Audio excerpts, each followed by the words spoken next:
I'm Lauren. I'm Lacey. I'm Anne Marie. I'm Jonathan. I'm Lindsay. Tyler.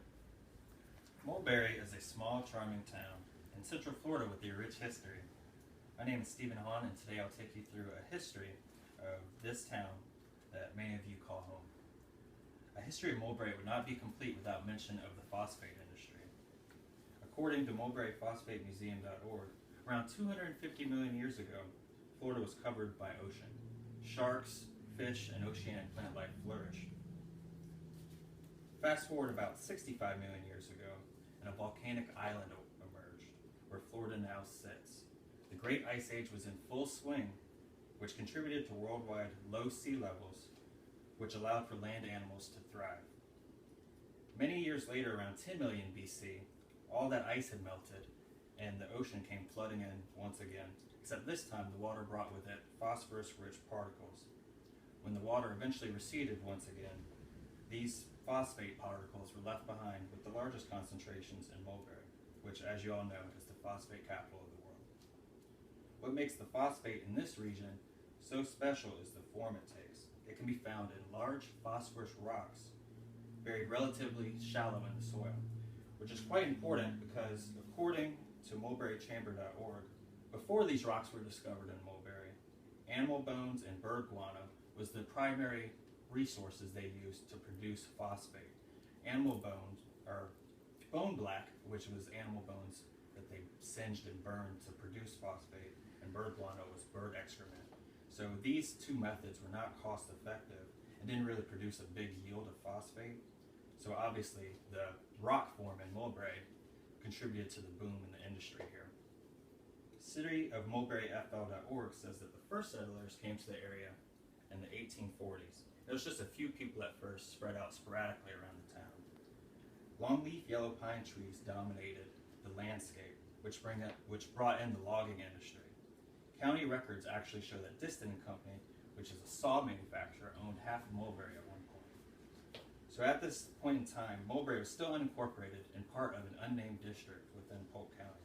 There was no train station, and the people and the mail were just dropped off by the mulberry tree. Later on in the 1880s, when the area's phosphate industry was booming, there became a need for an actual train station. The goods that would be shipped from this new train station were shipped out by the mulberry tree still, so naturally they named the station Mulberry. Saloons, log houses, and stores gradually popped up, and the town started to really look like a town. But this town was very different from what it is today. There was no jail, and the closest sheriff was in Bartow, which doesn't seem very far, but around this time there was no automobile, so it was quite the distance.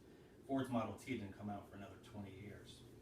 So everyone was pretty much for themselves, and the city looked like a boom town of the Old West.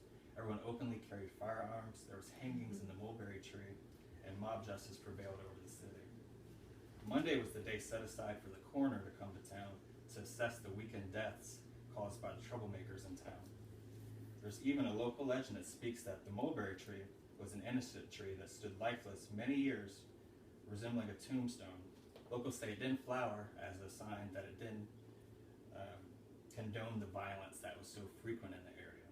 Finally, one day it began to grow and produce leaves again, which was symbolic of the area turning over a new leaf, in which many newcomers to the area took back the city from the outlaws. Around the turn of the century, according to cityofmulberryfl.org, is when the first school was established in Mulberry. It was in 1898, and the school is where City Hall now sits, and it catered to a class of 3 students. Around 1901, Mulberry finally was incorporated into Polk County, and by 1904, they had over 2,000 residents. That same year, Badcock Furniture was started, and it's now one of the nation's largest privately owned furniture companies, and its national headquarters is still in Mulberry today. Over the next 70 years, Mulberry was still the center of Bone Valley's phosphate company. Around the 1960s, Mulberry's famous mulberry tree unfortunately died, and most of the phosphate mines at that point in time were depleted, so the industry moved slightly south from here. Today, Mulberry boasts a population of over 3,300 people and is home to Clark Environmental Incorporated and Food Tech Services, Inc.